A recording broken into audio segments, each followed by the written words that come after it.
Yo, this is Panjabi MC taking over the Bobby Friction show. First things first, you're here because we need to talk about the Raj, okay? Before we start going on about the new album, just for people who kind of don't follow you intricately, okay? What's going on? What have you been doing for the last couple of years? After Indian Timing though, because you know you came in and talked to me about Indian Timing, I kind of felt like suddenly after Indian Timing you were everywhere, not completely everywhere.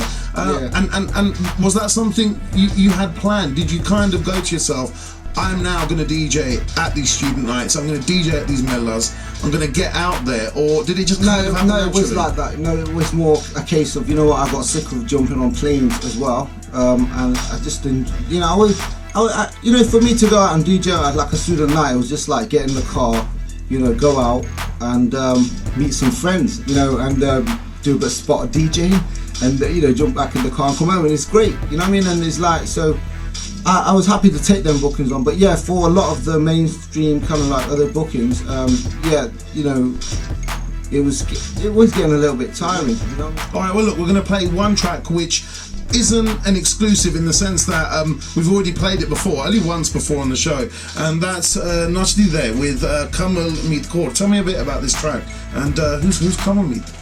Kamal Meet, she's I mean, she's from the same stable as Pooja, so a lot of people. But you make them sound like horses. Yeah, I mean, Jelly Majupuri is the actual guy, isn't he, that, you know, breeds them, and you know, yeah, he's the stable master right there. Yo, this is Panjabi MC taking over the Bobby Friction show. Punjab was the jewel, as named by the British invaders during the rule. The Raj, the Anglo-Sikh War, the Treaty of Lahore.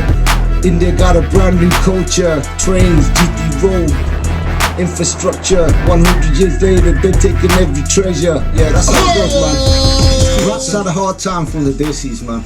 You know what I'm saying? Yeah. At the end of the day, you know, I started my career as a rapper, you know, Panjabi MC. And that's where the name MC MC gave me came a from. hard time, man, you know, because I started using Marnik samples, you know, Shinda, and the mans were like, yo, in them days I'd never heard hip-hop beats on Marnik tracks like that, you know what I mean? And dancers were just going mayhem. Then I come on the mic for my verse, and everybody just stopped dancing, you know what I mean, looking at me, you know what I mean? And they were like, yo, no, take that bit out.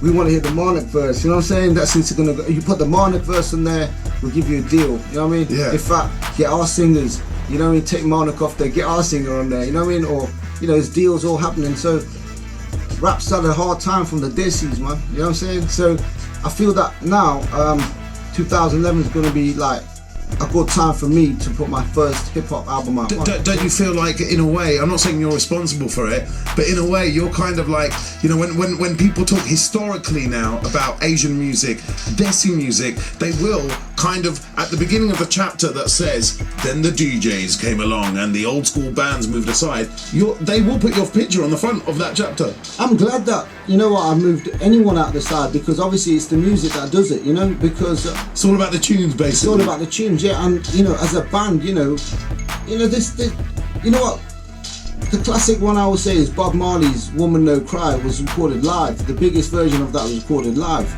and you know, so that's a band playing. That doesn't sound as good as someone in the studio. You know, you could, you know, just I'm saying, but at the same time, you can't really, you know, you put sort of like a brand new Dr. Dre track on next to that. It's not going to take it out, even though it's going to eat it up in terms of like technically. The next man is going to blame you as a producer for killing off those bands. No, but that's even what if you I'm love saying, them. Bobby. Like at the end of the day, I'm in the studio. Yeah, there's one of me. Yeah. A band has got 7 guys. Yeah, playing bass, different things. You know what I'm trying to say? Bass, keyboards, drum. Everyone's a different guy. You know what I'm saying? I'm on my own in the studio. Yeah, and it doesn't even depend on how tight the track is. So, you know, where's the playing field? You understand? It's not like I've come along and took out the band, because there's 8 of those guys. You know what I'm trying to say? You know, you put me in the ring with 8 guys, yeah, and I take them out. Who's gonna diss me? You know what I'm trying to say? It's a weird conversation to be having, you know.